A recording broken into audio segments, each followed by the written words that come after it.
Ravi de vous retrouver pour ce nouveau numéro du Dessous des cartes. Notre photo du jour nous montre un territoire en forme de tas de sable, le Sahara occidental, pas n'importe quel tas de sable, un territoire grand comme la moitié de la France, certes désertique mais contenant phosphate, fer, manganèse, cuivre, titane et disposant d'une grande façade maritime, l'une des plus poissonneuses au monde.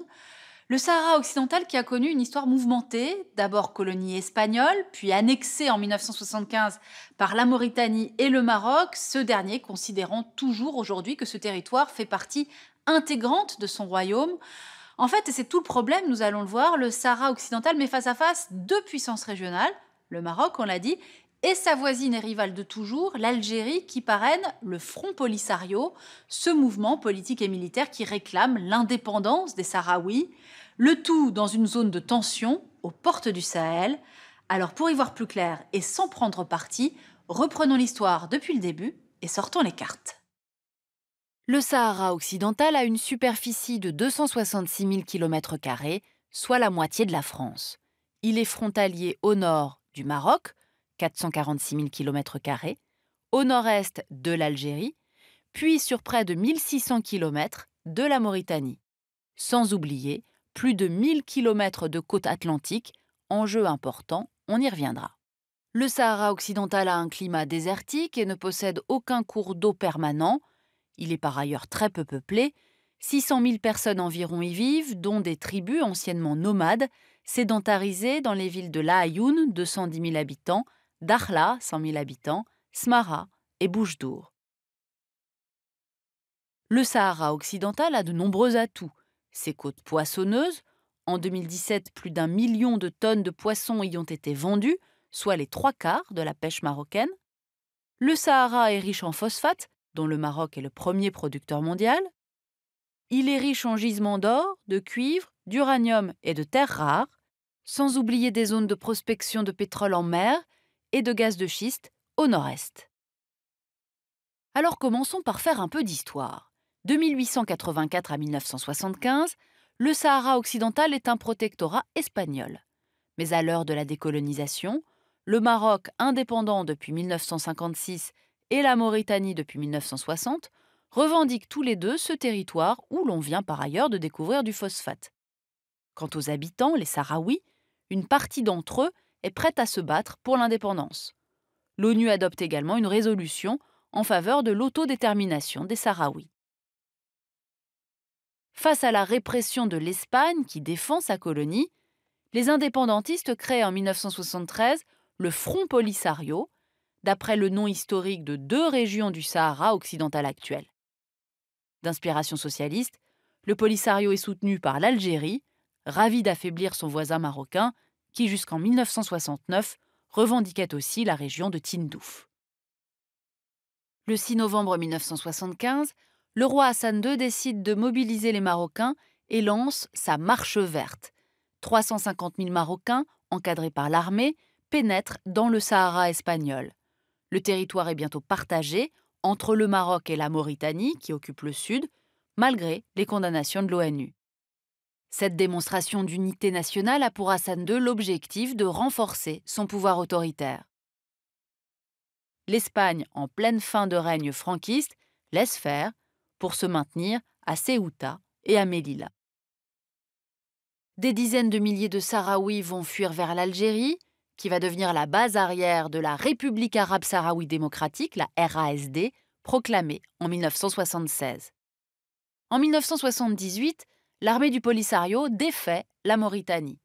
Mais dans les années 1980, les troupes marocaines se renforcent, érigeant des murs de sable contre les incursions des indépendantistes. Ce mur, appelé Berme par les Marocains et mur de la honte par les Sahraouis, est long de plus de 2500 km. Côté marocain, plus de 100 000 soldats défendent cette ligne de démarcation, dotée de nombreux bunkers, radars et champs de mines. Le mur dessine une nouvelle géographie. 80% du Sahara occidental est occupé par le Maroc.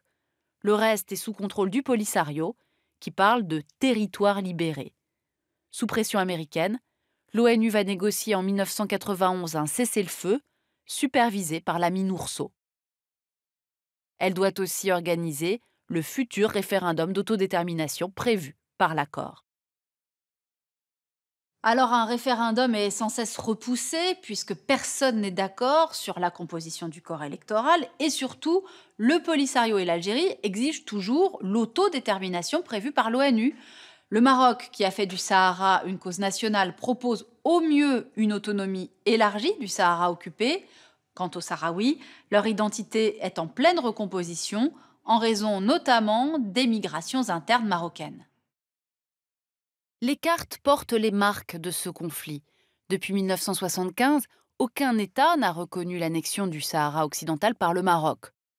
Pourtant, sur cette carte officielle marocaine pour la candidature du Maroc auprès de la FIFA pour la Coupe du Monde 2026, on le voit, le Sahara occidental est de facto intégré au royaume. C'est une représentation de plus en plus fréquente, y compris dans des manuels scolaires français diffusés au Maroc. Pour la majorité des Marocains, ces provinces du Sud, comme ils les appellent, sont marocaines du fait de liens historiques, politiques et commerciaux très anciens. Les cartes administratives marocaines incluent même tout le Sahara occidental, y compris les régions contrôlées par le Polisario. Aucune de ces cartes ne montre la frontière reconnue par l'ONU, celle qu'on trouve notamment sur les cartes de la MINURSO. En clair, selon le droit international, le Sahara occidental reste un territoire contesté, non autonome, l'un des tout derniers conflits post-coloniaux non réglés. Ce qui n'empêche pas le Maroc d'y poursuivre depuis 1975 une politique très active de mise en valeur urbaine et socio-économique. Depuis 2002, une agence de développement spécial a investi plusieurs milliards d'euros dans des projets d'éducation, de santé, d'eau potable, de réseaux télécoms, de voirie, de ports et d'aéroports. La route côtière a été améliorée, facilitant les exportations vers la Mauritanie et le Sénégal. À Taha, le Maroc a implanté des éoliennes et Dakhla est devenu un haut lieu touristique du kitesurf. S'y ajoute tout un système de subventions, d'exonération fiscale et d'avantages pour les fonctionnaires qui attire de plus en plus de Marocains dans cette zone. Le territoire compterait aujourd'hui 3 fois plus de Marocains que de Sahraouis. De leur côté, les Sahraouis vivent, eux, divisés. Une partie vit toujours au Sahara occidental, sous la souveraineté du Maroc. D'autres vivent en exil en Mauritanie. Et selon le UNHCR, entre 90 000 et 165 000 vivent en Algérie, réfugiés dans 6 camps près de la ville de Tindouf. Les noms de ces camps rappellent ces villes que les gens ont fui après la Marche verte, comme les camps de Layoun, Smara ou Boujdour. Dans ces camps, comme on peut le voir sur cette photo, les enfants sont scolarisés et les femmes jouent un rôle social important. Pour défendre ses droits, le Front Polisario mise aujourd'hui surtout sur les luttes juridiques et médiatiques. Récemment, la Cour de justice de l'Union européenne a invalidé partiellement 2 accords de commerce entre le Maroc et l'Union européenne. En 2015, à la demande du Polisario sur les produits agricoles et en 2016, sur la pêche, à la demande de l'ONG Western Sahara Campaign. Motif, Rabat y inclut les produits du Sahara occidental dont il ne détient pas légalement la souveraineté, même si la Commission européenne pourrait passer outre. Côté médias, réseaux sociaux et vidéos en ligne permettent aux Sahraouis de médiatiser mondialement leur lutte, soulèvement des jeunes côté marocain depuis 2005, insurrection du camp de Gdimizik en 2010, ainsi que les violations des droits de l'homme perpétrées par le Maroc, torture et long emprisonnement des militants. Alors à présent, voyons à l'international qui soutient qui. L'Algérie, parrain du Polisario, on l'a dit, a de bonnes relations avec nombre de pays africains qui ont reconnu la République sahraoui, dont ses voisins directs, Mauritanie, Mali, Libye. Alger a aidé le Polisario à intégrer l'Organisation de l'Unité africaine en 1982, ce qui a provoqué le départ du Maroc de l'organisation en 1984, qu'il n'a réintégré qu'en 2017. Le Maroc, lui, a tendance à soutenir par des investissements les États africains qui ne reconnaissent pas la République sahraoui. Rabat peut compter sur le soutien indéfectible de la France, son 2e partenaire commercial et premier investisseur étranger, le soutien de l'Espagne, premier partenaire commercial du Royaume, et surtout le soutien des États-Unis. Ces derniers ont fait du Maroc leur pilier au Maghreb et dans leur stratégie d'expansion économique en Afrique et comptent désormais sur le royaume marocain dans la lutte contre le terrorisme international. Car on le sait, le Sahara dans son ensemble est devenu depuis une décennie un foyer islamiste où agissent notamment AQMI et Daesh.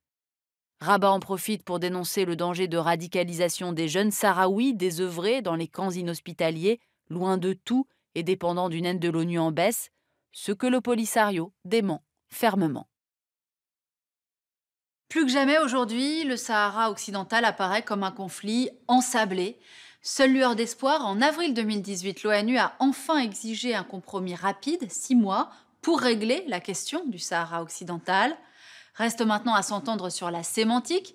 Les Américains ont indiqué que le plan d'autonomie proposé par les Marocains pouvait être une approche potentielle, une proposition que rejette au contraire catégoriquement le Front Polisario. Les partis ont jusqu'au mois d'octobre 2018 pour trouver un terrain d'entente, sans quoi Washington a envoyé une menace à peine voilée, regrettant que la mission de l'ONU au Sahara soit, je cite, devenue l'exemple typique d'un conflit gelé et d'une mission qui ne sert plus d'objectif politique. Pour aller plus loin, cet ouvrage de l'anthropologue Pierre Bonde chez Cartala qui s'interroge sur les identités sociales et politiques dont se réclament les populations sahraouies. Ainsi s'achève ce nouveau numéro du Dessous des cartes. Rendez-vous bien sûr la semaine prochaine, même endroit, même heure. Et d'ici là, n'oubliez pas notre site internet arte.tv. À bientôt.